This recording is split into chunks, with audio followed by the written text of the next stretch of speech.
Know-it-all listeners, homie listeners, uh, everybody part of Fans First Sports Network. Thanks for joining us for potentially, probably the 2024 final episode of the No Cap Recap. In today's show, we're gonna go over a lot of stuff. We're gonna try and get it in and do it within 45 minutes, hopefully, hour at the most. Talk about what's went on this season, what's the playoff preview look like, the draft order. We're gonna play Jim and fix a team of our choosing, a team that didn't make the playoffs that we think they are just a move or two away to being contenders next year. So with that being said, we're gonna go ahead and get started. You got myself. We got the homie Big G in the building. What's up, Big G? What's cracking, man? Last no cap recap, but not last game for the Steelers. But it might be next week. So let's get it done. Let's do what we do. And let's wrap up this season, bro. And we thank everybody for rocking with us this season on a no cap recap for sure. No doubt, no doubt. And we got half of Pay Dirt, not the one that's usually here, Pay. But we got the homie B Dirt in the building. B Dirt, what's up? And I say B Dirt is here because there's no Monday Night Football tonight. He don't got to stay up till 11:15. Yeah, that's it. That's it, man. I can't stay up till 11:15 for somebody else's team. Only when my team's on Monday night. That's it. Right. Hey, I love this. Your signs don't work very well in the locker room or wherever you're at. That's all good. My background's under construction. You just make sure you tell Payday about this sign right here because he got the big fine for not showing up to work tonight. Fined again. Twice already in 2025. Hey, he might be here at 11:15. You don't know. When he got that's showing up late to work. That's a big fine. That's a violation. It's a violation. He didn't answer in the group chat. Fine. Yeah, man. So, but past that, what's been up, B Dirt? How was the day in Pittsburgh? Had a pretty good weekend. Yeah, good game. It was cold. Luckily, I spent most of it indoors in the suite, so no harm, no foul. Enjoyed in the suite. What is you doing? What do you mean? You said you're in a suite. Yeah, the club seats. We got big pool, Tate. He got big pool at the game yesterday. Yeah, he got Saturday. Yeah. Saturday. Oh, okay. No, well, when I said how was your day today, I thought you said you were in the suite. Oh, I thought you said how was your day this weekend. My bad. How was your weekend? How was your day today? My day today. I mean, it's Monday, man. Back to the grind. Okay. No grind here. Not that I have a grind anyway, really, right now. But lots and lots of snowfall here. We got a foot and still coming down. Not as much as it was overnight until about 1 o'clock this afternoon. But yeah, kind of snowed in here. So, Big G, what goes on in the OH and the dime? Look, we got snow, man, but it passed us over, man. We just missed that major blizzard by about 50 miles, 60 miles. So just grateful. We got about 2-3 inches of snow out on the ground, but it's going to be blistering cold, man. So glad that the season's about over with. Yeah, you said it would be too cold to sit outside and watch a game. You said it's like 10 degrees outside? It's going to be 10 at midnight. About midnight and 1 o'clock in the morning, it's going to be 10 degrees. Freezing cold. Uh-oh. Look at the big fine. Man, we were just talking about you, man. You just got an official fine from the HR director. One big G-Siffert. He already told you he's got his union student on speed dial, man. Keep him on speed dial. Yeah, I think this one feels warranted or official. I mean, I don't think we've heard from Pay since the homies Friday night. So we didn't know what was going on. What's up, Pay? Yeah, so it's not 9 o'clock. That's the first one. No, so 8:45. You looked at the text. Go ahead, though. And I was doing the The NBA Central show. Oh, no, nobody told me about that. I didn't get nothing. Because it's your week to host. That's no, nobody. Ooh, double fine, pay. Fine for him. Find him on your show. Fine. I had stuff ready to talk about though. When somebody tell me to get it ready, you know I get it ready. I just didn't know what. That's fire. I mean, if you're hosting, we don't have to tell you to host. Well, I need to officially understand the rotation, man. That's it. Yeah, so I mean, I don't have a problem with that. Yeah, I missed it because I was waiting on somebody to send me something. My bad. But yeah, man. So, like I said, Pat, we're gonna talk about, and I might know what team you can fix. We're each gonna get assigned one team that didn't make the playoffs that you think are just a move or two away, and you think put your GM cap on, you can fix. We're gonna talk about the final season standings, the draft order, and playoff preview, and Black Monday, and what may still be to come. We good with that? Good. Yes, sir. Yes, sir. All right. So with that being said, everybody, let's shout out some of the people in the live chat. It's an unexpected Monday night, so it's not as many of you as usually are, but we appreciate those that are with us. We got the chat general after in the building. The Matrix governor himself, our homie, Claude Bishop. What up, Claude? Claude say, what up, Tate, Big G, B Dirt, Afton, and Pay now, because Claude loves Pay. Bruh Man and Booby in the building, fifth floor. Yeah, man. That looks like, oh, wait. Yeah, well, that's all that's in the room right now. It's other people watching on X and Facebook and stuff like that. So let's go ahead and take our first break. If you're watching on YouTube, you know we're not going anywhere. We just got to take a quick pause. If you listen to the audio side of the podcast, we just have to hear a few words from our advertisers and partners, pay some bills, and we'll be right back after this.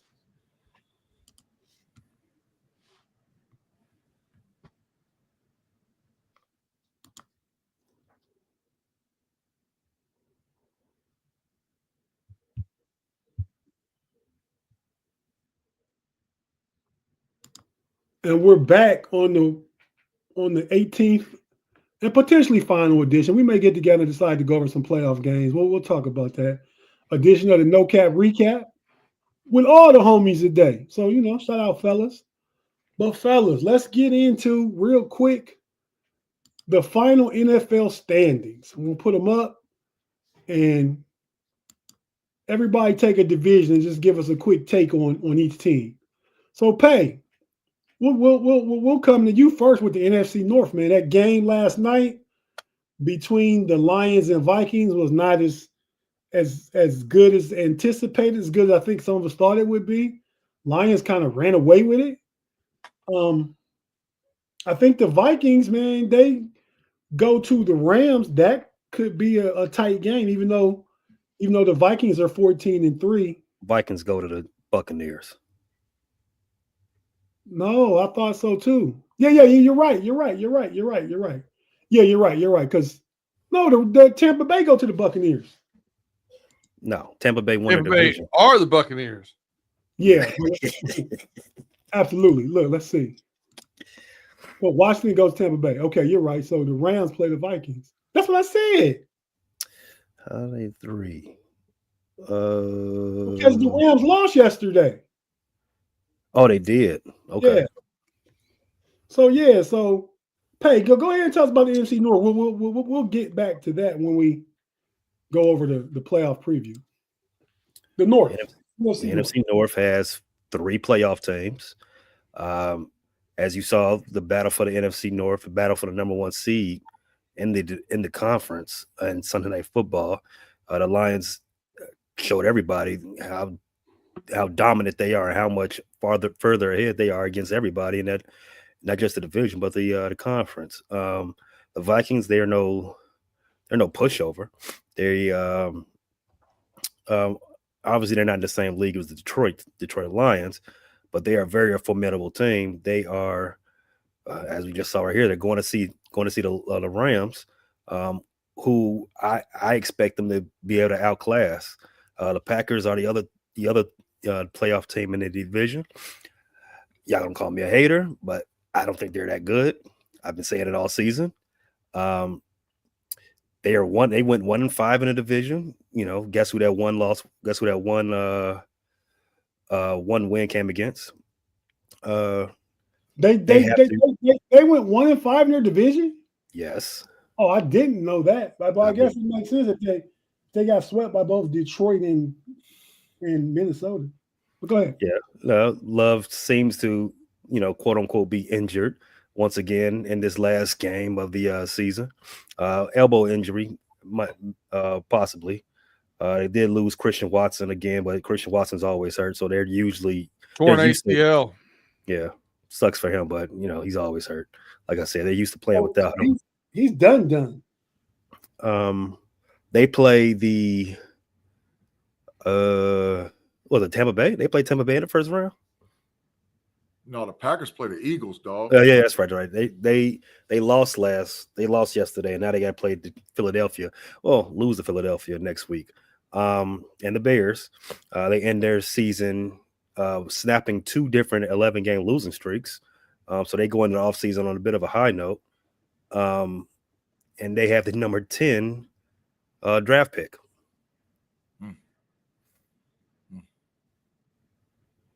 Somebody, Gary, get the big fine because I got a feeling some lips is moving.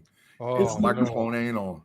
It sounds like it sounds like we got a hint at what team you might try and fix, Pay. Going into the offseason with a good vibe going. But okay, the NFC North, I think, clearly was the best division in football. If the Bears have lived up to any type of expectation, they didn't have to make the playoff. They finished 8-9 or 9-8. This would easily be the best division in football. Good division, a lot of good teams. So, yeah. Thanks for that one, Pay. B. Dirt, we're coming to you with the AFC North, man. Okay. Break that down for us. Well, you've got really at the end of the year, I would say 3 teams, even though the Steelers did get their over on their futures bet of 8.5 wins, still feel like they kind of petered out there at the end of the season and are playing not quite up to par. So I think we kind of got disappointment going on right now in Pittsburgh, Cincinnati, and Cleveland. The only team I think feeling good about themselves going into the playoffs are the Ravens. But offensive firepower was aplenty in this division when you start looking at the numbers that Lamar Jackson put up, the numbers that Joe Burrow put up, the numbers that Jamar Chase put up, the numbers that King Henry put up. Pretty good offensive numbers. The problem with the Bengals, obviously, the defense was terrible. The problem with the Browns was the quarterback position. And then, not really having a solid running back game yet. Chubb coming back. But not being quite himself yet, and then getting injured again. They just really didn't have that put together on the offensive side of the ball. The Steelers looked really good, and until they got into a really buzzsaw portion of their, 4 straight games against really elite opponents, and it kind of started spiraling from there. And they didn't quite pull it together last week against the Bengals, but I think you're seeing. Right now, the Ravens have been playing much better defense going into this home stretch, and they look like they're poised to make some noise here in the playoffs, maybe for the first time. All that said, they got to beat a team that's been their Achilles heel for the past 10 years. So the Pittsburgh Steelers kind of had their number for a while. It's they've pulled off some good upsets against them when they were definite underdog. So it's going to be an interesting play there with the Steelers and the Ravens. 9-point line right now. It's a lot of points for that game. It's a lot of points. Any word on Zay Flowers? Anybody know or heard? Zay Flowers, is he available? There's some thought that he's not going to play next week. Oh. That injury did not look good. Oh, okay. Big G, thanks, B Dirt. I'm gonna come to you, man. I'm gonna give you the right now to start off the NFC East. The NFC East was, in my opinion, dominated from the very beginning to the end by the Philadelphia Eagles. I count the Philadelphia Eagles as the best team in football right now. I know the Lions are good. I know the Vikings are good. But when Philadelphia is healthy and it's all hands on deck, they are a hard team to beat. Saquon Barkley, Jalen Hurts, A.J. Brown, Devin Smith, and that defense is unbelievable. So Philadelphia had a 14-3 record. They could have easily been 16-1, 15-2, easily been. But congratulations, Saquon Barkley came within 100 yards of the rushing title this year. The Washington Commanders is the most improved team in the football with the Rookie of the Year, Jaden Daniels. The Dallas Cowboys, once again, have shot their normal with the big trash play at 7-10. And the New York Football Giants need prayer and a quarterback. So they decided to keep surprisingly, they decided to keep their head coach today. And I was like, what the heck? But the division to me was dominated from the beginning of the year to the end of the year by the Philadelphia Eagles. So congratulations. Okay. Good stuff, man. Good stuff.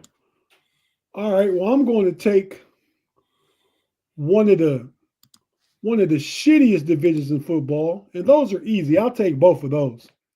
And I'll just get them out the way real quick. The NFC South and the AFC South. B Dirt, I'm going to ask you which division is worst, and I'll do that one first. The AFC South. Big trash. Big trash. So, yeah, man, much like the Steelers, the Texans, I think 10-7 was they won yesterday. Didn't they beat the Tennessee Titans? Tennessee Titans, yeah. So, yeah, they did beat Tennessee Titans. I think they didn't play up to their expectations. They did win a division, but they won a division because it's a crappy division. So, I think they'll go to the playoffs. They get the Chargers. Now, I mean, to me, outside of some fans being there, there's no true home field advantage in a playoff game when you're playing in the dome against another team that plays in the dome. I mean, so we'll see how that one goes. We'll talk about it when we get to the preview. The Colts kind of underachieved. They didn't get what I think they were expecting a year or two out of Anthony Richardson. I think next year's a proven year for him. The Colts have some talent. Jonathan Taylor kind of showed up the last half of the season, but they obviously didn't do enough to make it to the dance. When you make it to the dance, you got a chance. So they didn't get invited to the dance. They don't have a chance. So, man, that could be one of them teams for next year too. Jacksonville Jaguars. We'll talk about them on Black Monday because Super Bowl winning coach Doug Peterson's out there. I thought Doug Peterson was a decent coach, not for the Jacksonville, but when he was in Philadelphia and they won the Super Bowl, and then one of those years, I think his last game against the Commanders, he chose to put in, forgot the bum guy's name. I think he played college ball at Pitt or Boston College, but put him in over Jalen Hurts like he was trying to lose that game. So I never respected him since then. I'm a coach trying to lose. I mean, I know you sometimes hold back some of your better players, but Jalen Hurts would have been coming off the bench then. He would have been a better option than the quarterback that they put in. And the Titans. Titans have the number 1 overall pick, and we'll get to the draft order. And the Titans need to make some changes. This is definitely the worst division of football. Not by a lot, because the NFC South was close. I mean, both their division winners were 10-7, and then the second place teams were 8-9. So both losing divisions. So do we think the Panthers and Saints are better than both the Jags and the Titans?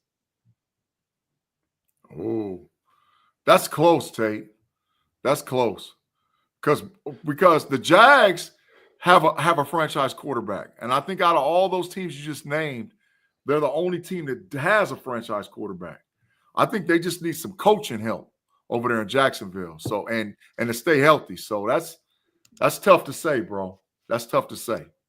Yeah, I get it. I mean, it makes sense. B Dirt. I don't know. I think they did say in the chat the Panthers did show us a little something late in the season, the last few games. Maybe have them in there just above Jacksonville. Jacksonville. But, you know, I get you're saying we have a franchise quarterback, but before he got injured, he wasn't playing great. You know what I mean? So I don't know. Trevor Lawrence still has to prove it to me. So I'm not willing to anoint them. I think it's really close between the Saints and Jacksonville, but I think those are the only two teams that are even close to as bad as the Tennessee Titans. I think I got the Panthers a little bit a step up, and I love the Bucs, man. I think the Tampa Bay Buccaneers have a puncher's chance to beat about anybody when they're healthy. You got to remember they've had a lot of injuries this year. Other than to piggyback on your point about the Carolina Panthers, B-Dirt, other than that game against Dallas where they were actually favored, they covered the last 8 weeks of the season. Mm-hmm. And since week 12, that game against Kansas City, Bryce Young, 11 touchdowns, 3 interceptions. Facts. That's facts. That's facts. Played very well last 4 games. Very well. Bryce has been balling. Now, lastly, real quick, let me just go do the NFC South. I agree with B Dirt about Tampa Bay. I put them. You know, I think they would stand a better chance had they got the Vikings over the Commanders. Now they beat the Commanders the first game of the season, so for one of these teams, it'll be their first game of the year and their last game of the year. So that should be an interesting matchup. The Falcons kind of let us down. Kirk Cousins, I believe, is not as good as we thought he was. I go back to the one game. He's had like 5 touchdown passes and kind of brought them back in the game. But since then, he's done nothing. Kirk Cousins needs to start shopping for an insurance outfit. He's going to be selling insurance in 2 years. That's big facts. Big facts. I think Kirk Cousins can get a TV job though, with as an analyst or something like that. How you like that? His MO to me sounds more like CNN than it does Sports Center. I agree with B Dirt also. And Pay, the Panthers are trending up. Started playing some good football towards the end. And even didn't they lose yesterday? But there was a competitive game, right? They lost to Carolina. Carolina won. Yeah, Carolina beat Atlanta. That's right. So yeah, and the Saints. The only thing they lost was my parlay. That lost it for you? That's the only thing they lost yesterday was one of my parlays. Wow. And the Saints. Don't worry about it. I hit one too. The Saints, you guys think Derek Carr will be back? No way, Jose. Adios, muchachos. Derek Carr might be going to get up out of the league. He's a serviceable backup quarterback, but man, no way. Get him out.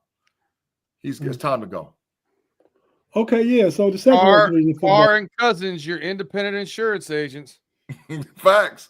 They hiring them everywhere. Be heard. All State Farm. They looking for them for everywhere, trying to get a job.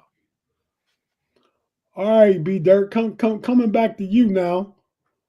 Go ahead and break down the NFC West. The NFC West. I was wondering when you said you were going to take 2 trash divisions, I was like, there's really 3.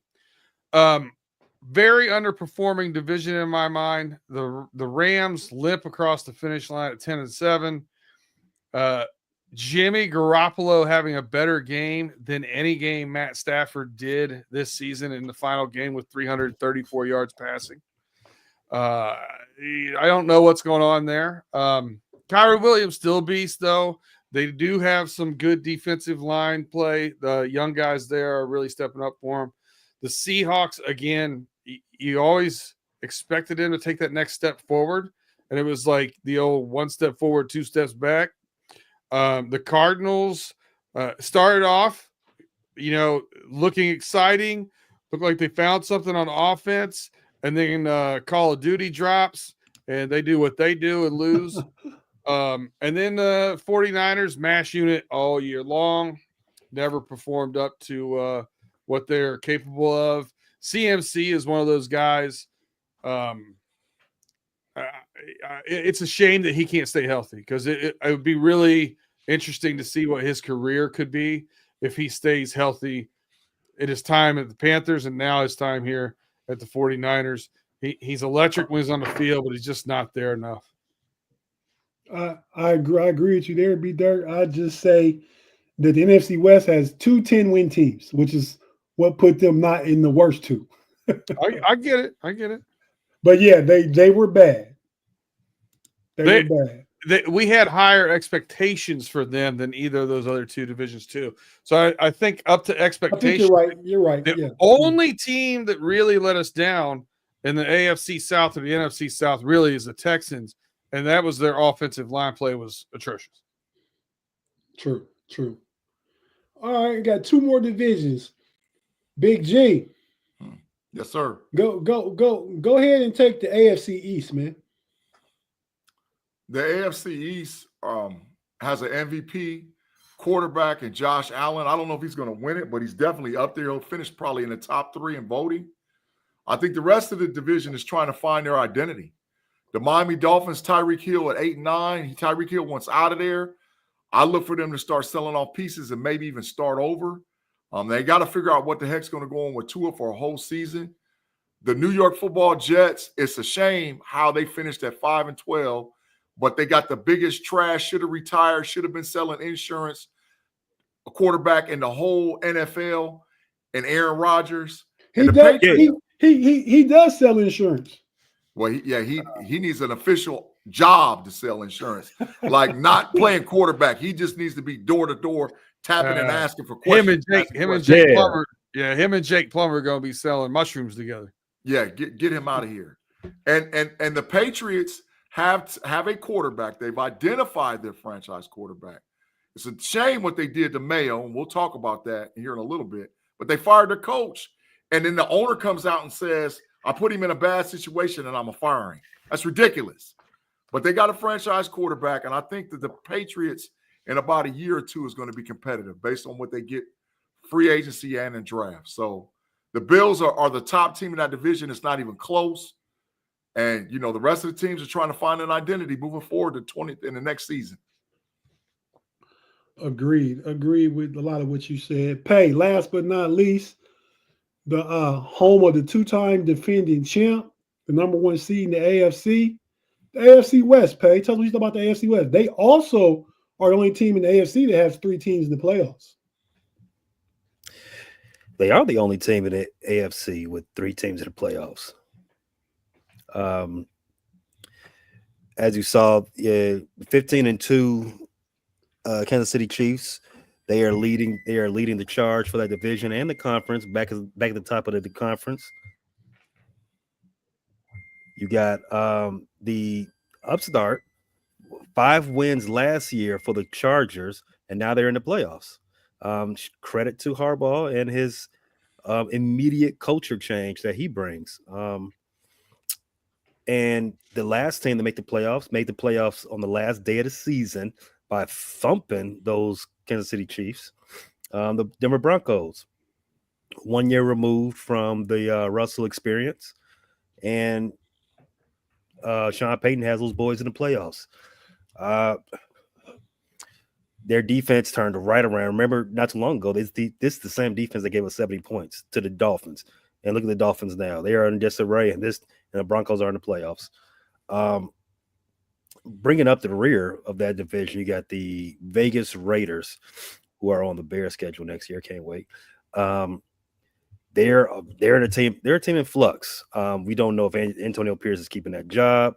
They don't have a quarterback. They really don't have a lot of stuff. Their whole team has got to get a complete makeover, and from top to bottom. And what looked like what should be a season of promise for them just fell apart at the seams, like very early. No, yeah, I agree with your take on that division pretty much. So real quick, we're gonna take a quick break. We'll be right back, and we're gonna get into. You guys think we should do the draft order after the standings, or we should just jump to Black Monday? Monday. Okay. So yeah, we'll take this quick break. We'll be right back after the break.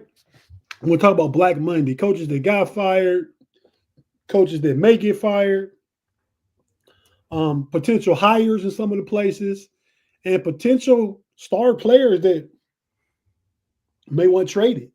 So yeah, so take a pause for the cause. If you're watching on YouTube, we're not going anywhere. If you're listening on the audio side of things, we have to hear a few words from our partners and advertisers. We'll be right back after this.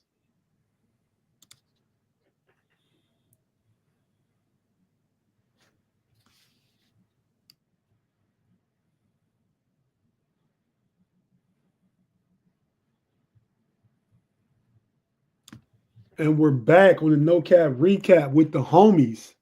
Your boy Tate in the building with Big G, B Dirt, and Pay. Talking end of the NFL season, regular season, 2024 season. Talking about a lot of different aspects of it. Right now, we're going to get into Black Monday. Coaches were let go. A couple coaches anyway. A couple coaches still could be let go. And any potential hirings you see coming by available coaches that you like to see go certain places. So, B Dirt, coming to you first because you got one of those coaches, even though it's a D coordinator, that got fired. Lou Anarumo gets fired.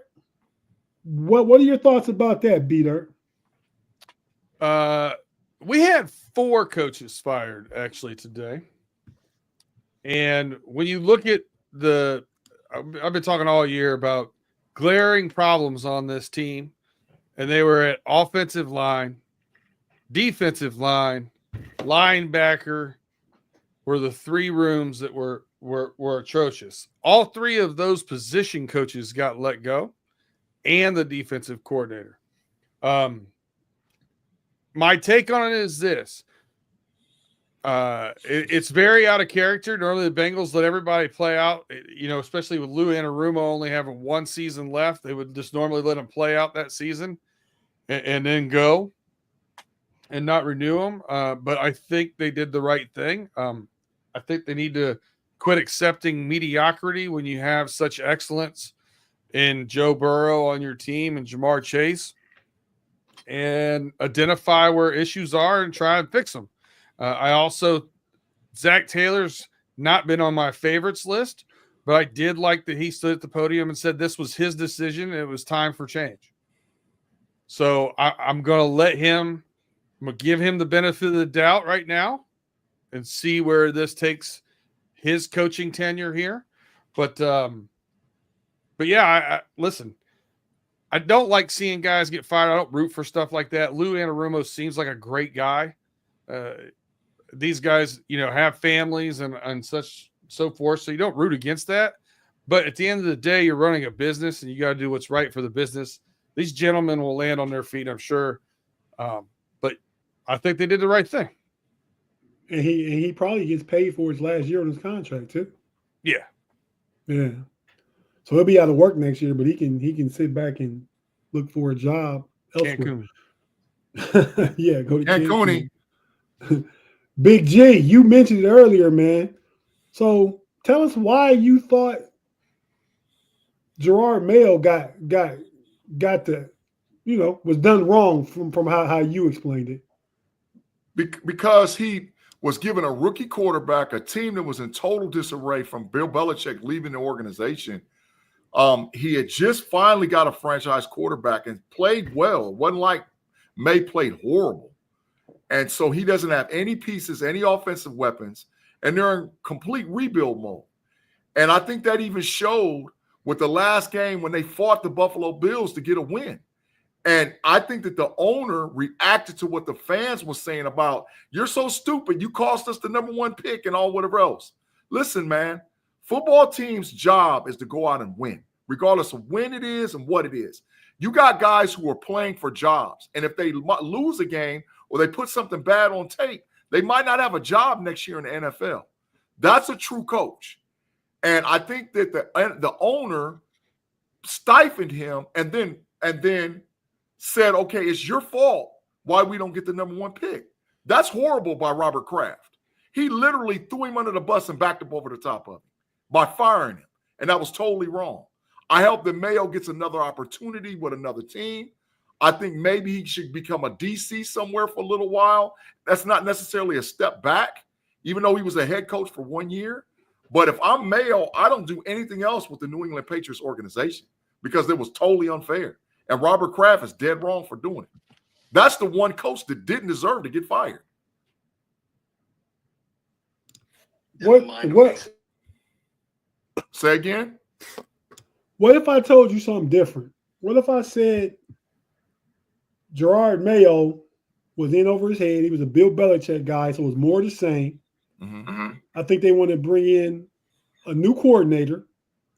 And what if I told you Mike Vrabel going to be the next coach of the Patriots? I think you're going to get more of the same. More of the same with Mike Vrabel. Yeah, Mike Vrabel is a Belichick clone. No, yeah, you'll get more of the same. Mike Vrabel was his own man. He went to somewhere and built a culture and built a good team.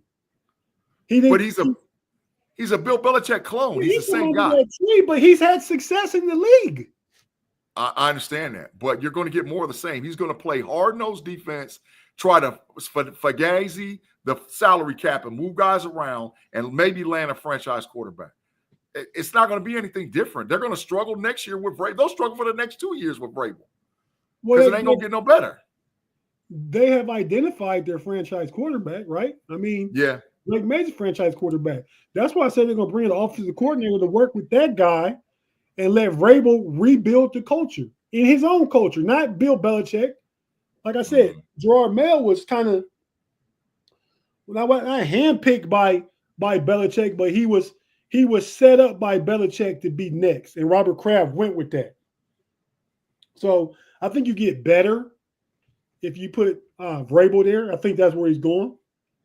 So I got a question to ask you. If the Patriots go 4-13 or 5-12 next year with Vrabel at the helm, do you fire him too? Because that's what they're going next year. They're going 4-13 and 5, or 4-13 or 5-12 next season. I don't believe that. They'll finish better than the Jets and maybe the Dolphins. They could be in second place next year in that division. It's a bad division. It's a bad division. Ain't gonna happen. It's gonna take a minute. You're gonna see another 4-13, 5-12 with the Patriots, and you should fire him right away again too. Fire him. Writing that down, be dirt. I'm just gonna have it near. I'm just gonna have it near me. Well, Robert Kraft, he hired Jared Mayo extremely early, at like a day or so after firing Bill Belichick. Facts. I don't know if it was more so an agreement with him and Bill Belichick to give Mayo a shot, but whatever the case may be, Kraft believed in him enough to go ahead and give him that job without any due diligence on his part. Facts. That tells me that initially he believed in him, right? Now, during the course of the season, it started to trickle out that, his job may be tenuous for whatever reason. I think there was some, now I don't want to say lack of accountability, but I think there was some concerns with some of the execution from some of the players, like they weren't being coached correctly. They're not being coached up properly, right? And that could be, and that's kind of common when you have a first year coach that is still trying to learn the job, especially Jared Mayo. I mean, he's been around the league. He's played in the league for a long time. He's been in that system for a long time, and he's been in the system for a long time. But being the HNIC is something totally different. With that said, I think the final straw was winning that game yesterday. When you have the number 1 pick right in your pocket, and then you win that game. I mean, you spent the whole year losing. What do you want to win this game for? And then you lose that pick, and now you're 4th. You have less of an opportunity to build your team on the fly with the number 4 pick than you did with the number 1 pick. And I think the number one pick would have been traded. They would have gathered more assets. So Yeah, of course. I agree with that. But I think if he lost that game, I think he still was out of there. I don't think that was the final straw that he won. I think that decision had been made when It's when still one of the worst wins of all time. Do you know that the New England Patriots lost 6 games by 3 points and less the whole season? Mm-hmm. Terrible. They lost 6 games. They lost 6 games by 3 points or less with no players. The Bengals are close to that.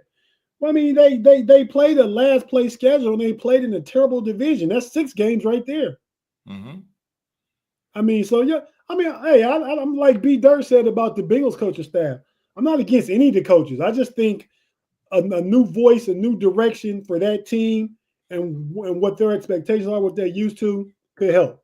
Pay, come to you with Doug Peterson, man. And speaking of one of the worst losses, the Jets winning that year and not being able to get Trevor Lawrence, even though we've seen it play out now, but what Trevor Lawrence could have been if the Jets had went ahead and lost that game, if they did all the other games, they would potentially have their franchise quarterback right now. We wouldn't be talking about Doug Peterson getting fired because Trevor Lawrence wouldn't be there when they hired Doug Peterson.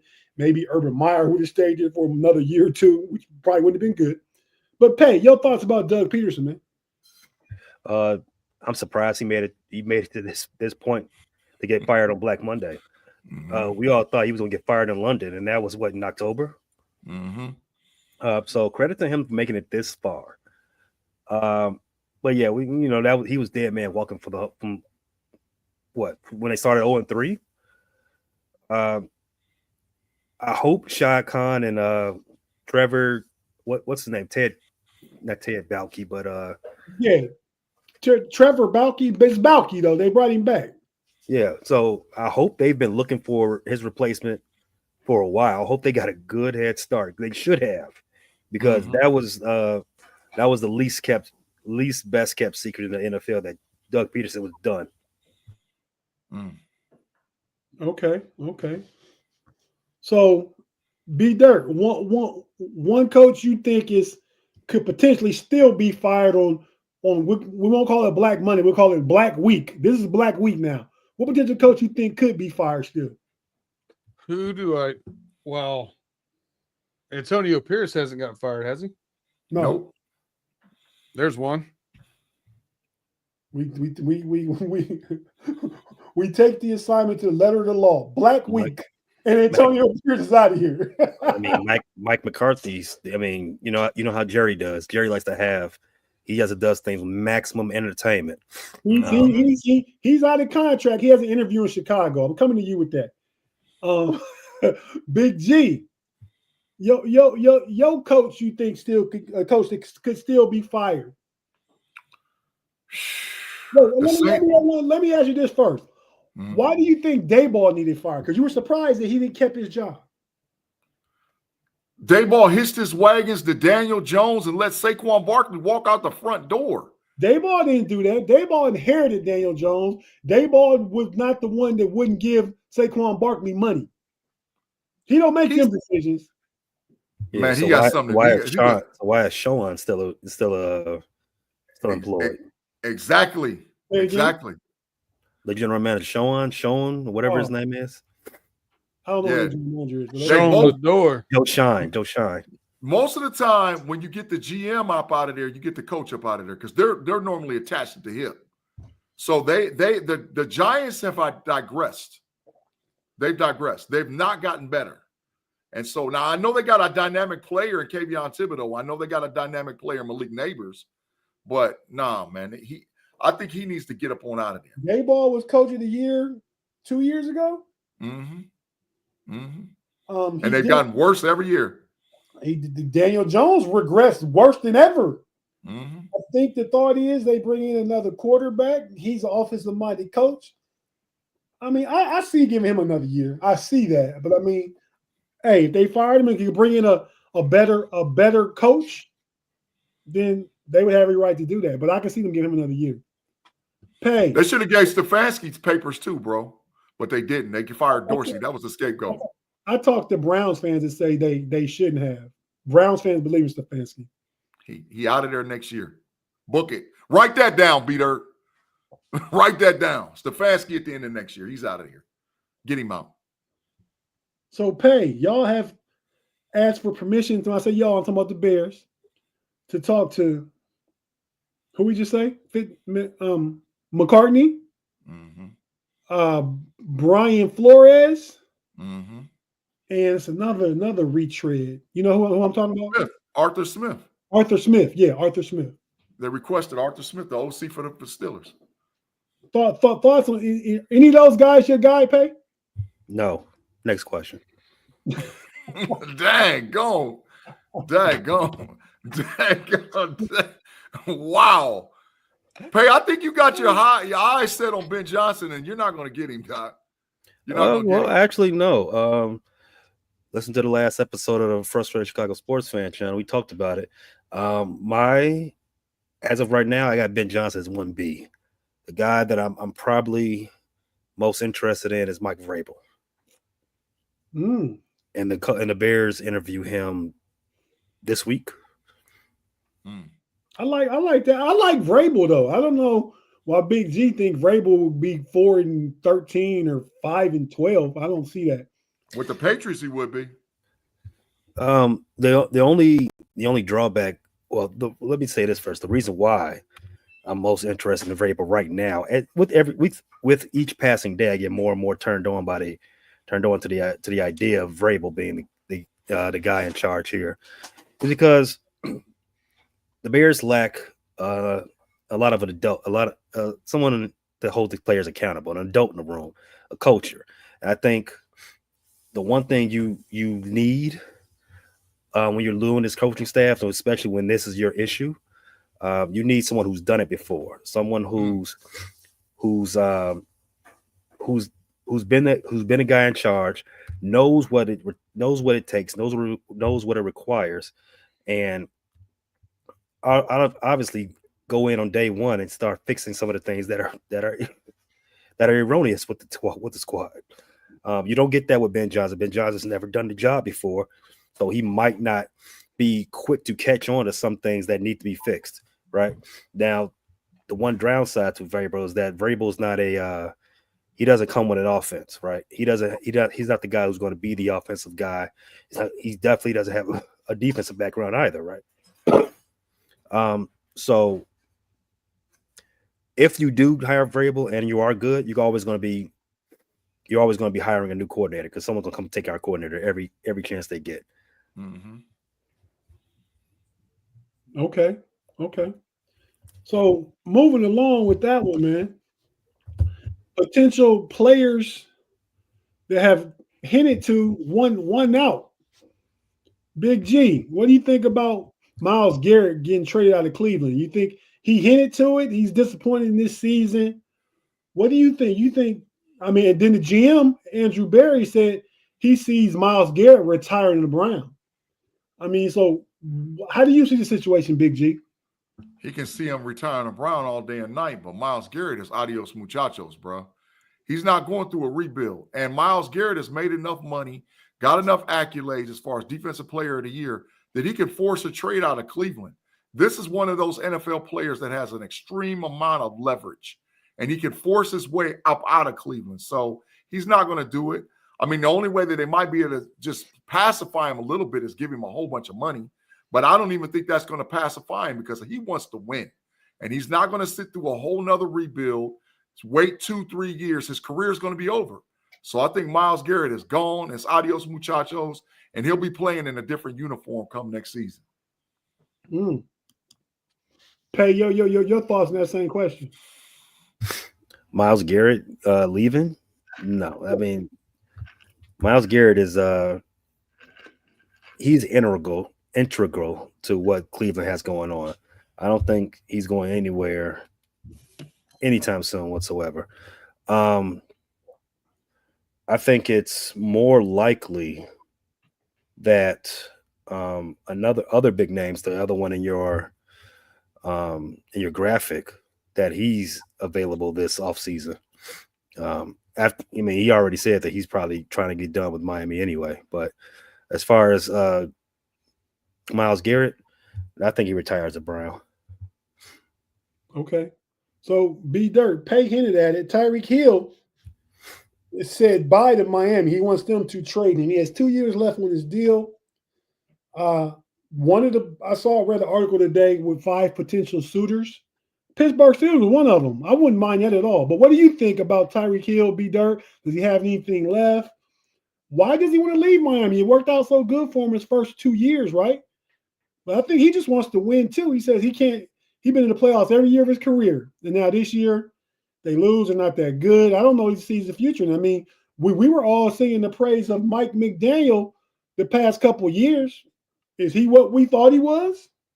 Well, first of all, Tyreek Hill needs to not move to a new city. Every time he moves to a new city, he gets about 3 new baby mamas. Facts. I would say it's just it's not a good look. Like when you first have adversity on the football field. Now, if this stems from the situation he had with the run-in with the police or some other things off the field, you don't know what the other things are that might be bringing some of this to the forefront for him. So I don't want to speak in absolutism, but as far as football goes, I mean, you were 8-9. Like, you had some adversity. Your quarterback missed 5 or 6 games this year. Like, I don't know, man. It's a lot for me. The Steelers being suitors, I mean, could you imagine having him and George Pickens in the same room together? That could be total chaos. I don't know. I don't know. He needs to go somewhere where he has a strong coach. I think that's the reason why he did better. As far as Andy Reid kind of kept everything, I think, a little more calm there, and was a little bit more of, like Pay said, the adult in the room. And I think because he's missing that, he's not getting the leadership. Maybe he's realizing that. Maybe he's not. Maybe it's just wide receiver diva stuff. I don't know. I think he's got some left in the tank, but he's not who he was. I don't think he's going to threaten for 2,000 yards. As a rule of thumb, once wide receivers hit 31, there starts being a decline, and he's getting ready to hit that. So unless you Mike Evans. I mean, he's still at a decline. He went from 1,400 yards to 1,000. He's not going to get any better. He's definitely not going to get any better. I think that's exactly why he wants out. Because I think he's getting told his agent rather is being told the same thing that they told him in Kansas City. Like, hey, look, so we're going to start moving in another direction. You can stay here at a reduced rate and a reduced usage. Reduce usage, and then that'll be it.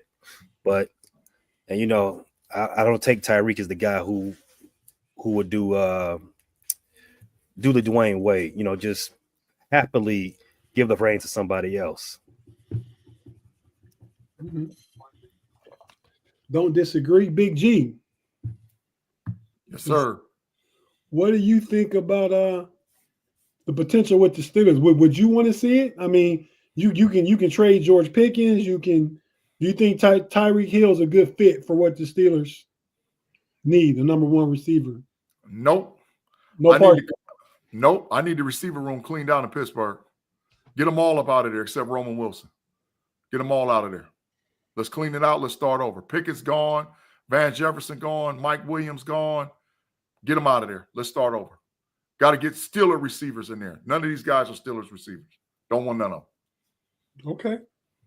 I can dig that. What we're going to do is take another quick break real quick. We'll come back and talk about the draft order, the top 10 of the draft, most specifically. And we're all going to do a mock draft. We'll start with 1 to 10.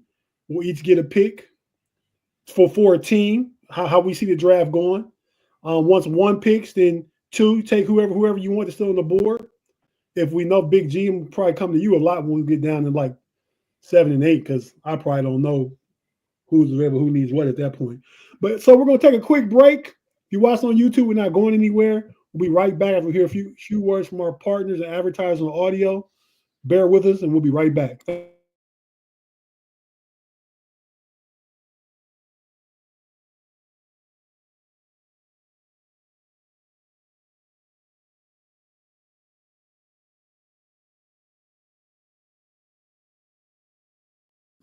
And we're back on the No Cap recap with the homies, with the boy, the homie B Dirt, the homie, Mr. Algorithm, little fella, the one, the only G Stradamus, Big G.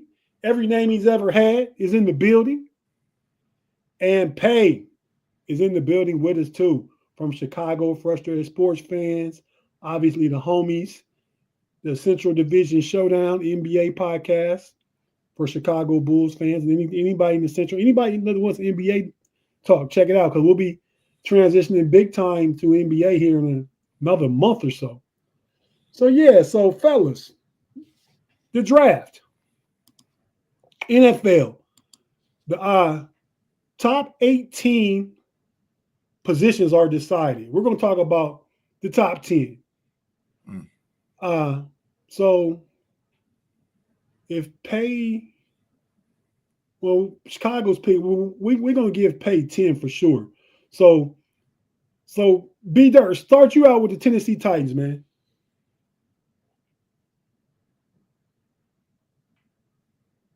There's some lips moving, and we got a big fine going on. Big fine over here. Listen, Tennessee Titans need a quarterback. Will Levis is not the answer. Do I go Ward or do I go? I'm trying to think what I think Brian Callahan would want more. I'm going to go Shedeur Sanders because I think he's going to like the getting off his spot a little bit more. I think he's a little bit more of a not that Cam Ward's mobile, but I think Shedeur Sanders is a little bit more of a big play waiting to happen. So I'm going to take Shedeur Sanders here first. Mm-hmm. Yeah, I think Shedeur is number one pick. I mean, I would agree with that. Just by you picking Shedeur, whoever was number one, I think would take Shedeur. It depends on the offense they run a little bit too, but I think Callahan is. I think Shedeur. Mm-hmm. Okay. Number 2 pick, Cleveland Browns. Pay, coming to you with this one. What do the Browns do, man? In your preview? They take whatever best quarterback on the board. Whether that's Shedeur or Cam Ward, that's where they go. That's where they go. I don't disagree. I think Deshaun Watson plays one more year next season. If he does well, they'll bring him back for his last year. If he doesn't do well, they'll go ahead and eat the dead cap and get rid of him like they did Russell Wilson for the last year of his contract. And I think you just groom the new guy for 2026. Deshaun had a setback in his recovery, so he went and got a massage. That would be a setback in his freedom. I didn't say that. I said his recovery. Right now, some sports doctors that I follow on Blue Sky, they say that it's too early to tell if he's going to play at all next year. Wow, who's that? Deshaun Watson. Yeah, I saw that too, Pay. I did say that. They said he might be gone for the whole season. So do you keep Jameis? You have no choice. You have to keep Jameis. Wow. Mm-hmm. Okay. Keep Jameis and get your rookie. Yeah, no, that's not a bad plan. Big G, number 3, the New York Giants. The New York Football Giants draft Travis Hunter, Colorado Buffaloes.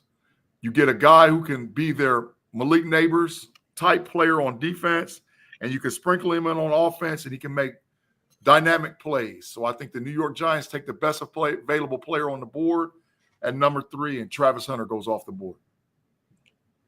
At number 5, I got the Jacksonville Jaguars. I have them taking. What's about number 4, the Patriots? Oh, yeah, I got number 4. My bad. At number 4, the Patriots. I think they just need to fill their room up with talent, right? Mm-hmm. So I got the Patriots taking Abdul Carter, edge rusher, Penn State. Just put as much talent on that unit as you can, man. And if they had got the number 1 pick, if Gerard Mayo didn't win the game and they lost, I mean, that's not why he got fired. He was going to get fired anyway. But if they lost the game, and maybe he won the game just to stick it to the Patriots because he knew he was going to get fired. But if they lost the game, they had the number 1 pick, they have the quarterback, they could trade out of number 1 and get assets. Now, I think they kind of like got 4. That's all. If something weird happens at the top of the draft, and if 4 there's a player there somebody really, really wants, then by all means, we're going to trade back and get you more draft capital because it's really about putting more talent in that room. Right? Mm-hmm. So, B-Dirt, number 5, Jacksonville Jaguars, 1 o'clock. I mean, I could have made a case here for Abdul Carter and pair him up and have 2 good edge rushers there. That's one way to solve some of the problems they were having. They gave up a lot of big plays in the passing game. You could make an argument here for safety or corner. I think the book probably says that corner is a better value pick here. So I'm going to take cornerback Will Johnson out of the University of Michigan. Is he still a top corner, Big G? Considering the fact that Travis Hunter might play offense in the NFL, yeah, absolutely. For NFL, Travis Hunter's not an option. He's gone. Is Will Johnson the next best corner available? Oh, absolutely. Absolutely. It's not even close. Will Johnson had a much higher grade as far as pass breakups, interceptions. Like his grade was higher than Travis Hunter's was as a defensive back. Will Johnson could mess around and be the first corner based on what happens at the combine. To be honest, he could go in front of Hunter. Will Johnson's really that good. I just think, though, Hunter had a much better receiving year than I thought he would. Man, he turned out to be a really, really good receiver. Yeah, could play in the NFL. I think he's the next level. As good or better as a receiver than he is defensive back. Ooh, okay, that's interesting. Next up, the Vegas Raiders. Pay, that's you. Is Antonio Pierce your coach? And what do you do here at pick number 6 for the Raiders? Pierce is fired. So I'm gonna take the next best. I'm gonna take the best player on the board. Well, no, I'm not. I'm not gonna lie. I'm gonna take the second best player on the board. And that would be Mr. Mason Graham. Ooh. No, defensive tackle out of Michigan. Beast. That's Put him right next. Right? That's 55, right, B-Dirt? Yeah. Beast. Put him right next to Mason Crosby. Let's figure some things out. I like that. I like that. Build from the trenches, whether it's offensive or defensive, the trenches. Big G. Next up, pick number 7, the New York Jets. What you had them doing? On the New York Jets pick, Calvin Banks, offensive tackle, New York Jets. The best tackle off the board. You're eventually going to solve or figure out what you're going to do at quarterback. I think Aaron Rodgers, it's time for him to go, but you're going to get a quarterback in there.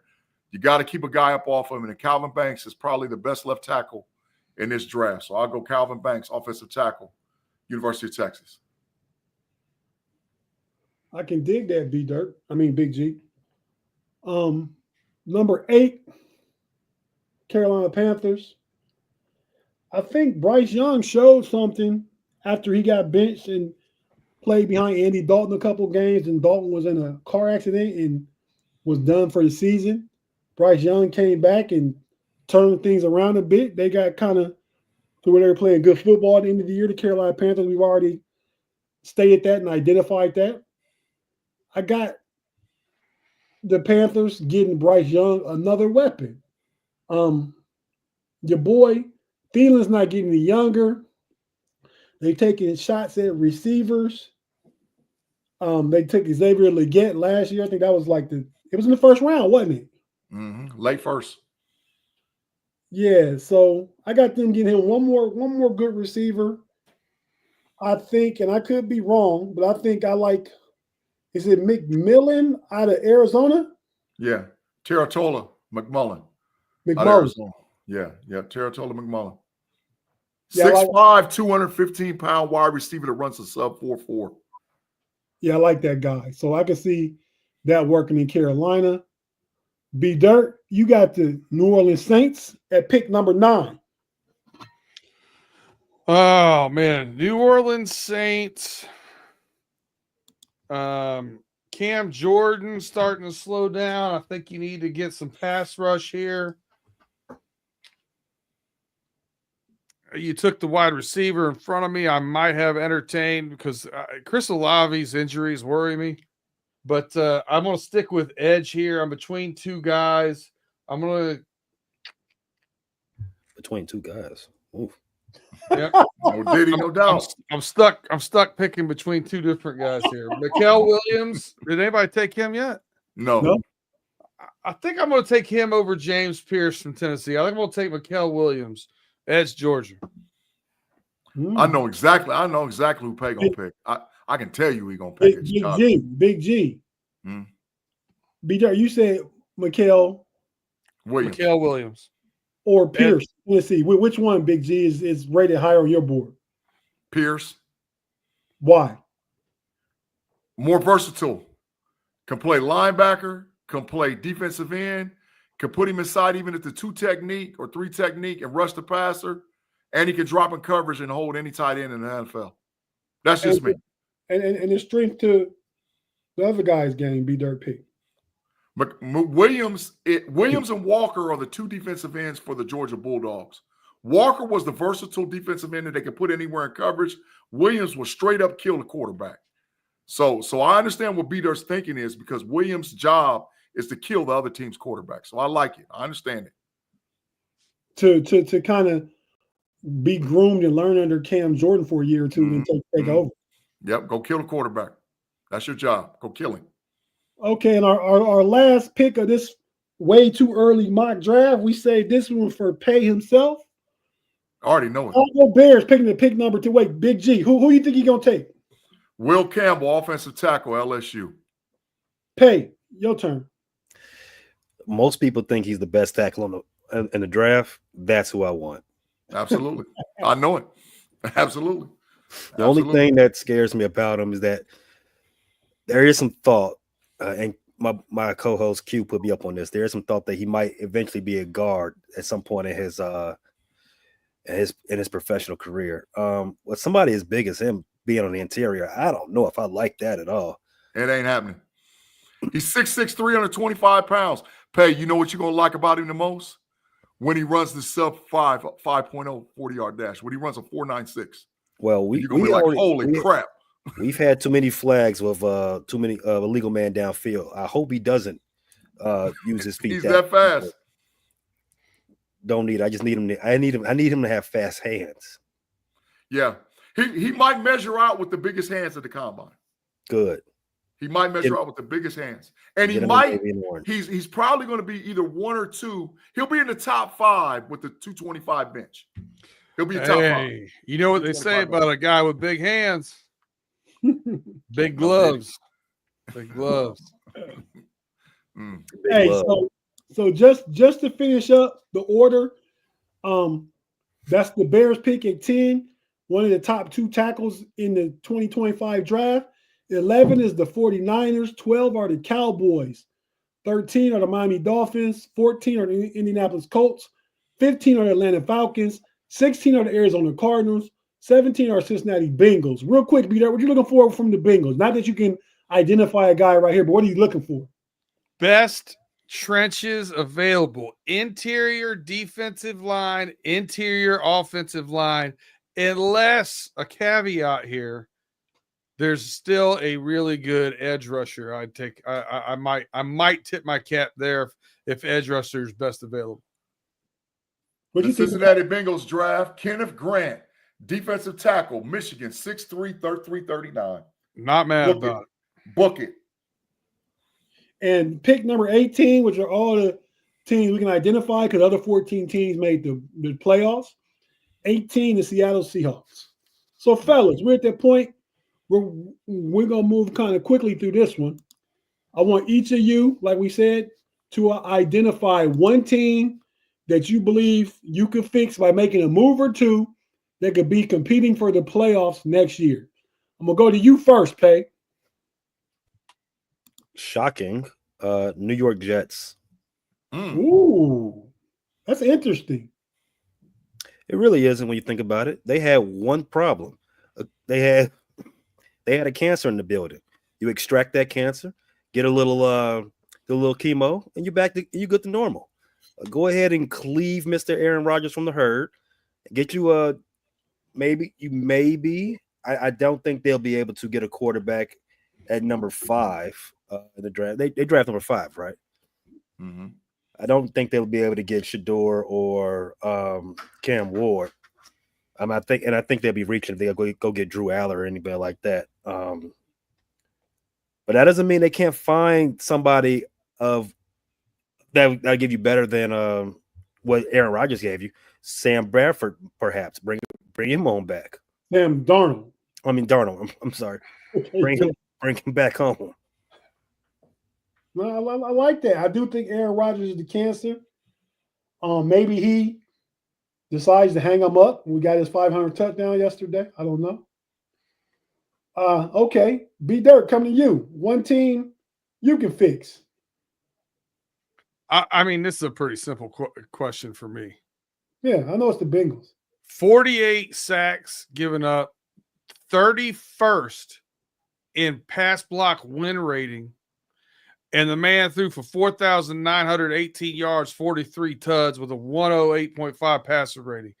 I'm hooking up to that carriage, and I'm going to say I can fix it by just being a little bit better. I think they've already started the process with replacing some of these coaches. I think you get some interior line help, and you're well on your way. Nice. Interior line. So what do you do with T. Higgins? Do you franchise tag him? And Jamar Chase is up. How's that money breakdown?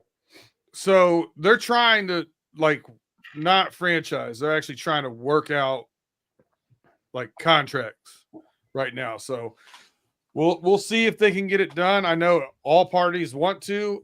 T. Higgins wants to do it bad enough that he switched agents. He's now got Jamar Chase's agent, and they're all trying to make it work. There's enough money to go around when you start looking at the salary cap. Was it 285 next year? And we were under it this year and had him tagged. And then if we front load some of his money, Jamar Chase's money won't kick in until the following year. So with his 5th-year option. So it does actually space out so where we can do some things. Yeah, okay. No, I think that's a great pick. Big G, who do you identify? The Atlanta Falcons. Ooh, good one too. I believe that the Atlanta Falcons, Michael Penix has shown he's the guy. He's the guy. He's the quarterback. Games? He's shown he's the guy. He's the guy there. He's over Kirk Cousins because he's younger and they're going to play him, but he's the guy. Yeah, he's the guy. They've identified their franchise quarterback. That's why they did what they did in the draft. Michael Penix is just going to get better and better with more and more playing time. I think that they have weapons all over the field with Drake London. They finally figured out the Kyle Pitts equation. They have a dog running back in Bijan Robinson. I think they just need a little bit more defensive line help. They need to identify and get a guy that can come in and get after the quarterback regularly for them. If they're able to do that and get a number 2 wide receiver, I like the kid from the Chicago Bears. I like Darnell Mooney. Shout out to his mom, Valerie Hutchins from Lima, Ohio. But I think that they got to get a number 2 WR as well. So if they get a number 2 legitimate dog wide receiver to go along with Drake London, and then they get a defensive end pass rusher that can just get after the quarterback, Atlanta will be right there to take that division next season. I like that. That's a possible location for Myles Garrett. I would not be shocked if Atlanta contacted Cleveland for Myles Garrett. I wouldn't be shocked. Let me get him. Do you give up is it the 8th pick? What did they have? 10th pick. No, they're like 17 or 18. They're down in the they are down there a little bit. Yeah. Oh, I give that pickup in a heartbeat. I get that pickup in a heartbeat, and in the second round we'll get a WR because there's going to be plenty of WRs in the draft. Okay. I like that one too. So B Dirt's team, I think he's right. I think he's on to something. I think they play in a tougher division though, but he's on to something. I think Atlanta can take that division with some good quarterback play from the beginning of the season. But Bryce Young is getting better. Baker's probably the best quarterback in the division. The Saints don't have an answer yet. Mm-hmm. So I can see that happening too. Pay took the Jets. That's the only one I question just because I don't know what the quarterback looks like. they had a high pick and could bring in a guy, I'm like, oh yeah. I mean, they do have talent. And let's not forget, 2 years ago they had the offensive and defensive rookie of the year. I mean, they have talent, and I don't know who their coach is going to be yet. So, I don't know. But great talent, and who's pulling the trigger at quarterback and who's the coach. So those are two big questions you have. But if they get the right coach and the right quarterback, they definitely could be that team. And in a weak division too. They're going to finish second to the Buffalo Bills, but they could be right in the mix of a high wild card if they do things right. So much like Pay, I'm going to take the other team across town, the New York Giants. I think the Giants can turn it around. They give Brian Daboll another year. They got to identify a quarterback too, because they're picking third. I don't think they'll get one of the top two quarterbacks. I like the pick of Travis Hunter. Maybe they bring in, I hate to say it, maybe they bring in a Justin Fields. You know what I mean? They at Tyrod Taylor. I think he's the steady backup to get in whoever's ear he's got to be in. I think they have a defense. I like Thibodeau. They signed who else did they sign this past offseason? They got some good defensive pieces. So I like the Giants. I think Daboll's a great offensive coach. They can turn that around. So that's my pick. So real quick, one more quick break, guys. We'll come back and give our playoff prediction preview, and we're going to get out of here. So it's going much longer than I thought, but we've been really comprehensive with this. So if you're watching on YouTube, we're not going anywhere. If you listen to the audio side, have to hear a few words from our partners, and we'll be right back after this.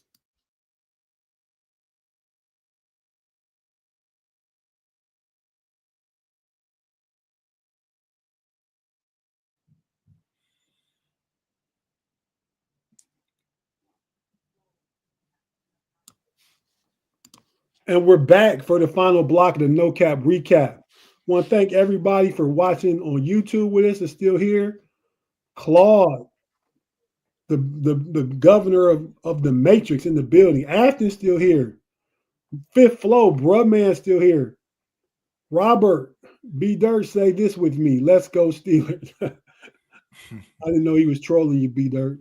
No, I think he said let go Steelers, like let go Steelers. Oh, okay. There's no S in there anyway. Hey, fellas, breaking news. Ezekiel Elliott signs with the Los Angeles Chargers for the playoff run. How about it? You can do that? Yep. They cut him and he signed. Wow. Okay. That's not a bad move. So now you can see what they're going to be trying to do. They got JK back. Use him sparingly. They still got Gus Edwards. And now you bring in Zeke. They're going to be pounding the rock. Facts. You know? And that's a team I would have fixed had they not made the playoffs. I think you just first two out of the first 3 rounds, you draft playmakers for Justin Herbert. That's what I would do with that team. But okay, let's look at the playoffs real quick. The matchups. We got all the matchups set. We're just going to jump right into it.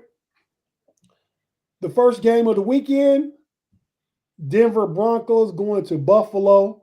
Pay, what do you think about that game? It's the first game of Sunday, but there's 2 games on Saturday. Well, that's on Saturday, isn't it? No. Saturday, 4:30, Chargers at Texans. Okay, well, go to that one. Pay your thoughts on that one. Thanks, B. Dirt. Yep. I'm glad they got this game going on first because it is the least interesting for me. Second year in a row, they got the Texans kicking off the playoffs.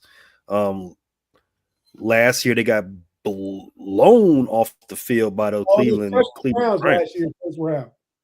They crushed the Browns. I thought the Browns beat them. No, Joe Flacco threw 2 pick sixes. Oh, yeah, that's right. And the Ravens beat the Texans. Yeah.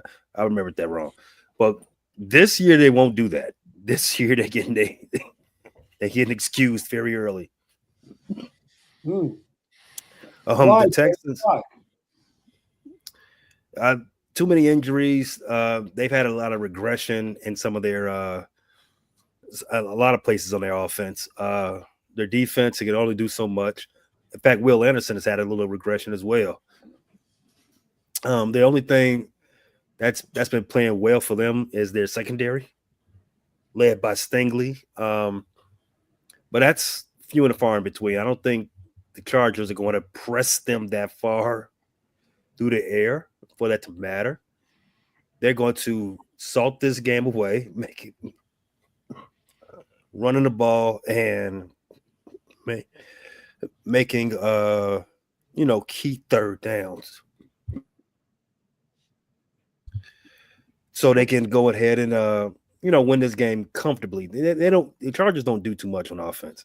They're a methodical offense, and the Houston, as you've seen Houston for most of the season, they can't press up with you if you need to score points. They just, like I said, too many injuries, and they get way too much pressure up the middle. I like the Chargers' defensive line in this matchup too, man. Yeah, gives Texas injured offensive line. I agree with you, B-Dirt. Yep. Okay, Most of Khalil Mack gonna kill him. So quick pick for this first wild card round. Pay, you got the Chargers. I do. B-Dirt. Chargers. Big G. Yep. Run it. It's unanimous. Chargers. Second game of the weekend. Big G, come to you with this one. Steelers and Ravens. Your thoughts, Big G? How you see this one playing out? What version of the Pittsburgh Steelers are we going to get? The trend is showing me that they've lost 4 straight. The trend is showing me that Russell Wilson is a quash quarterback. The trend is showing me that George Pickens is probably checked out. The trend is showing me that the defense doesn't have the ability to get to the quarterback. And the Baltimore Ravens beat the brake shoes off us the last time we played. So the trend is telling me that the Baltimore Ravens is going to win this game. But Pittsburgh and Baltimore is always special. They always fight. They're always going to get the best effort from each other. So I think that it's going to be a great game, and I think it'll go down to who makes the biggest splash play, either on special teams or which team has the most amount of turnovers and is able to capitalize off of those turnovers, because that's normally what Baltimore-Pittsburgh looks like. I think you're right, Big G. I mean, I would have wanted to go to Houston and play them, but, you make your bed, you lie in it. Pittsburgh lost 4 straight, went from 10-3 to 10-7, back into the playoffs. But they play a familiar foe. Mm-hmm. They play a team they have had in the past a recipe of competing with and beating quite a bit the last 5 years. So we'll see what happens. I think Mike Tomlin has to get out his own way. Stop trying to play in a phone booth. Go ahead and open it up, attack. And that's the Steelers' problem, man. They don't attack and try and put points up. Therefore, you lean too much on the defense. The defense gives up, and I think they do too much of allowing themselves to die by 1,000 cuts, man. I mean, before a joker, you let Jamar Chase get a 8-yard out or a 7-yard slant and go another 10 yards with it. I'm pressing them, man. If he beat me deep, he beat me deep. Mm-hmm. You know what I mean? But just to let them, like that first drive in the Bengals game, I'm sure B-Dirt was real happy about that because they looked good going down the field that first quarter. But that ended up being the only touchdown they got. Facts. The defense is bend, don't break. I think Tomlin has to let Arthur Smith dial it up, like you said the other day, Big G. Score some points and play some defense and be able to pin your earbacks and get after them, man. So that's how I see that. I'm not. If I was picking, I would be picking Pittsburgh with my heart, and I'm going to pick Pittsburgh. But if I was picking with my pocket, I'd have to pick the Ravens are favored by what, B-Dirt? 10. I would take the Steelers with that one though. Mm-hmm. 10 points. I think that those games are always within 10 points, except for the last one. But is that the one? Yeah, but they let Derrick Henry get loose. The key is to stop Derrick Henry. But so okay. The last game they played was 34-17. I think they keep this one closer. I think it's 31-17. Oh, okay. Yeah, that's not happening. I'm not giving the Ravens by 10. But so picks then. B Dirt got the Ravens. Pay got the Ravens. G. Steelers. I got the Steelers if I'm getting 10 for sure. So we're 2-2 on that one. Okay, moving along. The next game, B Dirt coming to you for this one. That's Saturday. So Sunday, the first game is the Broncos and the Bills. It sure is. How you see that one going? I mean, both these teams play in similar weather, so you got to take the Buffalo home field advantage to be a little bit out of that. Man, the Broncos, they've had a pretty decent season. I think they've, kind of did better than what most people thought they were going to with the rookie quarterback and Bo Nix. But I can't go against the Buffalo Bills here. I think they win this. What's the spread? 8.5. So you take Buffalo? Yeah, I mean, with my own money, I'm not gonna put money on this game. Instead of putting money on this game, I'll just put more money on that Chargers game. But I'll take Buffalo minus 8.5. I think they win this one by two scores. Oh, okay. Okay. All right. So anybody else anything to add on that game? Buffalo blowout. Okay. I think Buffalo wins. I think it's closer than you guys think. I think Denver has a recipe. They play in the cold, so they won't be bothered by that. As if the Chargers went to Buffalo. I think Bo Nix is not going to win the game, but I don't think he'll lose the game. And I think you'll see a grind it out. I mean, I like Denver's defense. I like Surtain taking somebody away. I can identify Buffalo's best receiver. And so I think the key is keep Josh Allen in the pocket and stop Dalvin Cook, James Cook. Stop James Cook. So we'll see how that one goes. I would take Denver plus 8.5. Okay, the next game we'll get into. Pay, who you picking that game? The Broncos Bills. Buffalo by 8.5. Okay. I'm only gonna take the Broncos. B Dirt, do we mark these down? I mean, we normally do it on our Friday. Yeah. Oh, okay. So yeah, we'll just want. It's a little early. Like we're gonna find out like quarterbacks that are in and not in and stuff. You'll find out like more. This next game. You'll definitely find out more. Okay, so the next game is the Eagles versus the Packers. The Eagles hosting the Packers. These teams played their first game of the year, much like the Commanders and Tampa Bay. They'll play their first and last game against each other. Somebody will move on. Who gets this game? This is me. The Eagles are favored by 4.5 points. I'm assuming he's had 3 weeks off, missed 2 games, got hurt early against the Commanders. Assuming Jalen Hurts will be back. Assuming Saquon Barkley is rested. He didn't play last week. A.J. Brown and Devontae Smith get rest. Everybody got rest. So, and Jordan Love, Pay said, he was kind of hurt, tweaked some. Christian Watson is out. Not that matters. I think the Eagles have the answer for Josh Jacobs with their front 7.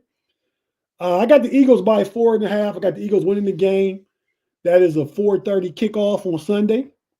So, fellas, how do you guys see this game? Who you picking right now early in the week for this game? Philadelphia Eagles going to blow their behind out. It ain't going to be close. They're going to blow them out. And it's not even going to be close. Well, we know who Pay's picking. Man,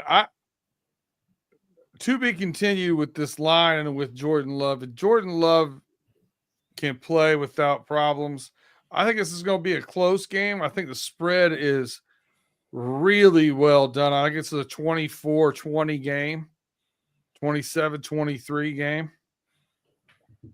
I think it's a 4 or 5 point game. But right now on Monday night, who you taking? Packers plus 4.5. Okay. Pay, you taking the Eagles, right? Mine's 4.5. Definitely taking the Eagles. Okay. Next game, the Sunday night game. Coming to you, Pay, with this one. The Commanders going down to Tampa. What do you think? Commanders going down to Tampa. This is the biggest toss-up of the weekend. I like Baker in playoff scenarios. Baker is he's a dog. Washington, DC. Not that they're young and untested, but I mean they're led by a rookie quarterback. So you don't want to ignore that fact. But Dan Campbell, he's been around. Not Dan Campbell, but I'm blanking on the Commanders coach name right now. Todd Bowles. No, Smith from the Dallas Cowboys. That's no, it's not Smith. Dan bro. Quinn, jeez, Dan Quinn. I was Quinn. Dallas Cowboys. God, that was going all over the place. Yeah. What the hell we were doing? But Quinn's been around. He's coached in playoff games before. He knows what he's got going on. What the hell is going on? Yeah, so that one's a toss-up. I want to shade Baker in this one. Baker's favored by this whole 3. team they were there last year. And they won the run last year. Buccaneers. They beat somebody, right? Then they lost to Detroit. Is that what happened? Tampa won a wild card game last year. Detroit in the divisional round in Detroit. They beat Detroit this year. They could beat anybody in the conference. They could also lose anybody in the conference. They were down by 10 to New Orleans this past weekend. So with that said, I'll flip a coin. I'm taking the Baker boys.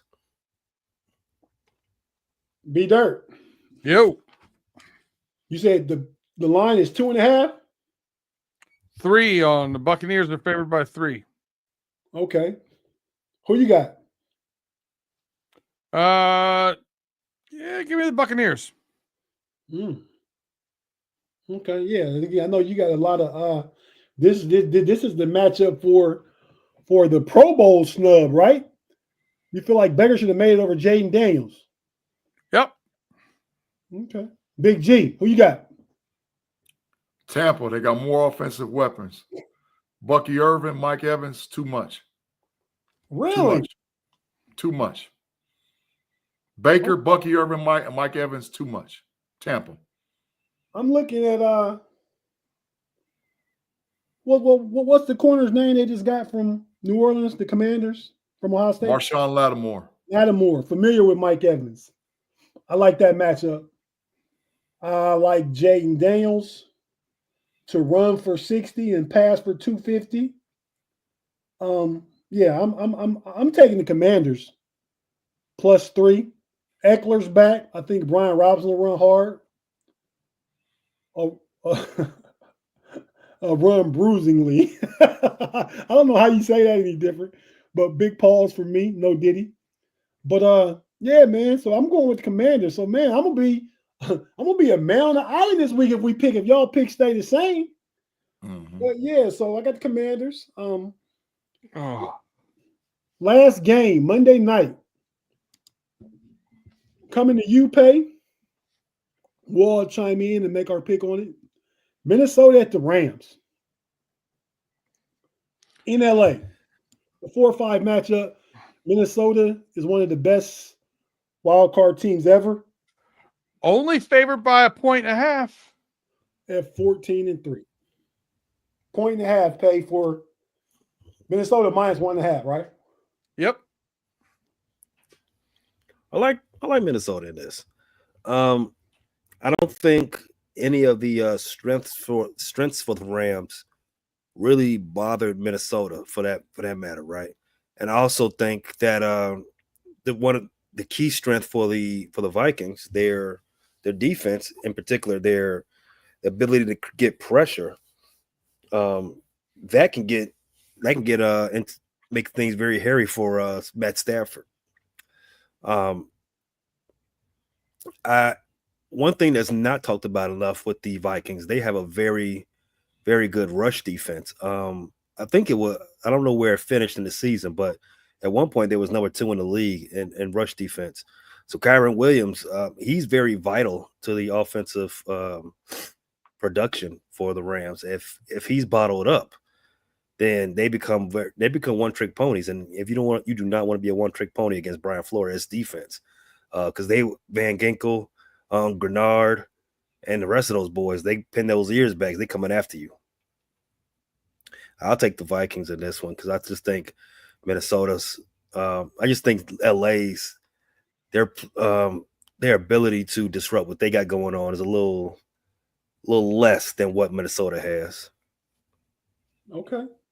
Big G. Vikings Rams in LA Monday night. The Vikings gonna beat the brake shoes off of the Rams. Too much defense. They're gonna hit Matt Stafford early and often. Early and then their weapons on the outside. Puka and that's his weapons. He can't throw the ball when he's laying on the ground. Flores is coming after them boys. The coach already done said it. We'll see you in 2 weeks. And he ain't lying. Minnesota gonna get a rematch with Detroit. Minnesota in a blowout. Is that a guarantee that Minnesota win? They don't play Detroit. They will play the lowest seed remaining. 3 seed, yeah. Yeah. So if somebody upsets, if Green Bay upsets Philly, or heaven forbid the 7-2 game. The NFL does it the way that they should be doing it in college. You're right. So we don't know, but yeah. B Dirt, your thoughts on this one? Minnesota, LA. I'll tell you what, Claude, go ahead and get me an old fashioned Big Rock. Get it ready in the Matrix. I'm coming over there with you. I'm taking an upset here too. Give me the Rams to win outright. What color is that rock? Crystal clear. Ooh. Ice. One big ice cube.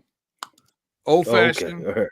Old fashioned little Luxardo or Amarena cherry, however you like. Mr. Woodsy picks the Vikings 30-24. Claude picked the Rams. B Dirt picked the Rams. And I'm picking the Rams. I think Sam Darnold last night showed some chinks in his armor, showed some regression, showed some New York Jets Sam Darnold holding on to the ball, getting sacked, getting pressured. And that's my Detroit defense. I'm not by Minnesota defense. And I think Jared Goff regressed a little bit last night too. I was watching the game and I said, man, these guys have had great seasons, but I don't know if they're playoff ready. I might healthy Jordan Love, Jalen Hurts, Jaden Daniels. I might take every other quarterback in the NFC over those guys, really. When I talk about Goff and Darnold, Darnold scared me last night. So I got Detroit. I got Stafford over Darnold. That's what it comes down to me.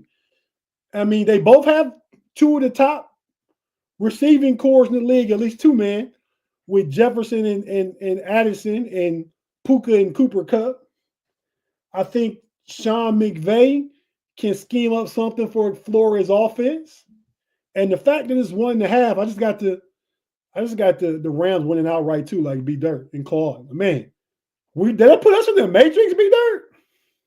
I think so, yeah. But man, so there it is.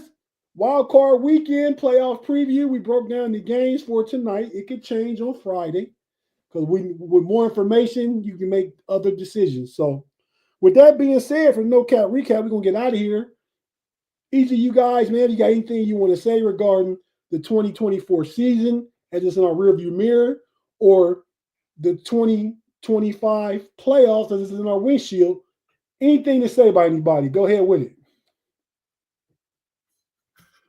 Thanks again for another year watching us on the No Cap Recap. We'll see you guys at the end of the season. I'm looking forward to a great playoffs.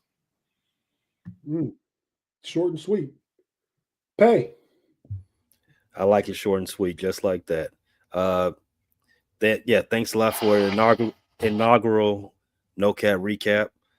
you all enjoy the football. I would try to enjoy the football as well. If I was wrong, I don't want to hear about it. Be dirt. One half will pay dirt. Just going to clear up a couple receipts on the way out of here. Tate, you owe $20 because Nate Herbig ended the season with 5.5 sacks versus Chop Robinson's 6 sacks. You can hit Big G on that PayPal whenever you want. Big G. It don't matter. I'm just curious how many games Herbig played versus how many games Chop Robinson played. But yeah, you can do that kind of research. I'm just here for the totals. Big G versus Tate. Tate said for 15 minutes corner time that there would be 8 or more touchdown kicks returned this year. Or 7. There were 7.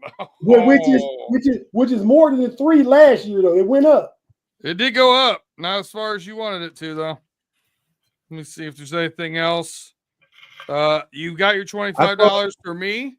I thought it was Big G that said it was going to have an exponential raise in kickoff return. You said it? I said it. You got your $25 for me for the Steelers holding the Bengals under 23.5. I did. Thank you. And I'm gonna turn around and send that to Big G. Big G still owes me 15 and 15, so I got 35 minutes in corner time for him. What's that for? I bet 15 and 15 on the Eagles and Ravens game against the Steelers. Mm-hmm. Won both of those. Ooh, yeah. Pay, you owe Big G some corner time too, huh? A whole lot of corner time. Big G, you owe 25 push-ups. Yep. For those of you listening at home that don't know why, Big G bet that Justin Fields would have 2 catches this season as a wide receiver. That's correct. 2. He bet me that, right? Or he bet everybody that? No, he bet the push-ups to pay. Mm-hmm. On that one? Mm-hmm. And Pay owes me about 2 hours of corner time. He also said, Big G, this was just a statement I took down. Jeremiah Smith will be a first-team All-American this year. Close. Second team. He's still the best receiver in all of football. Big G owes all 3 of us 5 minutes for the Cowboys having more than 6 wins. They barely escaped, too. They big trash. Big G versus hold on a second, Tate. You got your 15 minutes back. Chop Robinson will have over 10 sacks. He did not. That was 15 minutes, not for the money. Why I bet money then bet minute corner time? I don't know. I just write them down, bro. Just write them down. All right. That's it. Oh no, there's more in that video. More. There's in that video I sent you some weeks ago, Tate. But we got plenty of time with the offseason coming up to go through all of this. You sent me what a few weeks ago? A video of a recap of all of our bets. This is this month or so ago.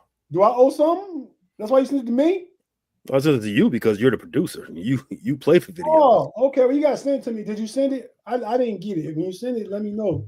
You can send it again. So, I do want to apologize. My good luck with your Texas Longhorns. They're going to need it. Ouch. Yo. I do want to apologize to everybody. I know Tate said it's going to be 45 minutes or an hour. He meant 45 minutes and an hour. and we're getting right there right now. Yeah, but it was fun. We went over a lot of stuff, man. I mean, this was a great show. Thanks to everybody in the live chat for rocking with us. If you haven't hit that like button, go ahead. I mean, can we get an algorithm sign one time?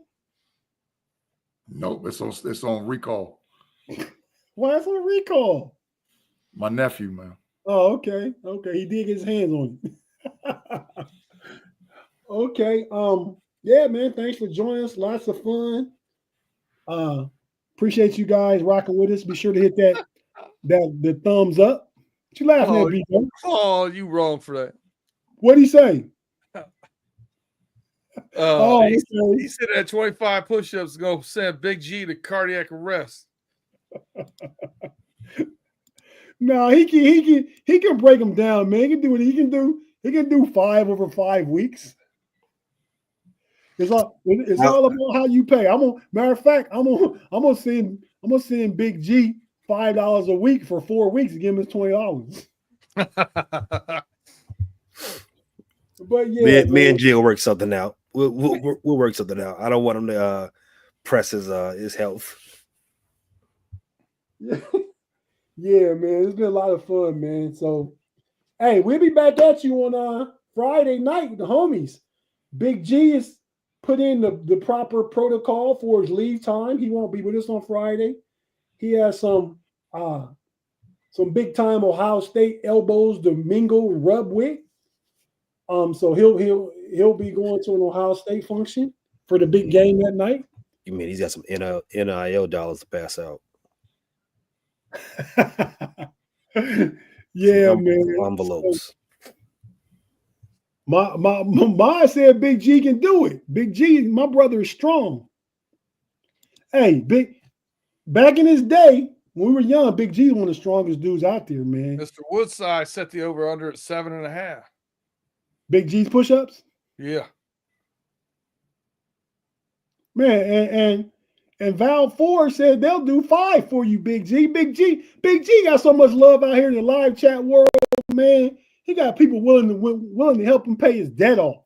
You need to put you a cash app out there, Big G. No, don't need it. I'm good. Man, Claude says stop lying to Mod. I guess about you being strong, Big G. I ain't worried about him, man. Uh-oh, Mod coming at you, Big G. Said you're going to be crying in his toasty oats on Friday. In his cereal. No, I hope that'll be Saturday morning because you eat cereal in the morning and the game is Friday night. So I don't think he's going to eat no. Ma, just don't get out. Just don't disappear after Friday, okay? Don't disappear when we can't find you and we got to put a missing persons out. That's all I'm gonna say. Don't look out. Look, y'all keep a lookout for Ma because it's gonna be an all points bulletin after Friday night. Hey, now I'll tell you what, Ma did look good in that black and orange. I ain't gonna lie. Look nice on it. Look nice on it. It fit with his Texas background. Yeah, I noticed that too. Big G, Fifth Flow said, when the last time you did push-ups? Last week. Okay. So he may shock you guys. I know Pate got out there and ripped off, was it 75? No. What was it, 65? It was 60. Okay. Well, I think you got the 53 before you took a break. I got the 53, then I stayed down for a second. Then I came and finished the last 7. Right.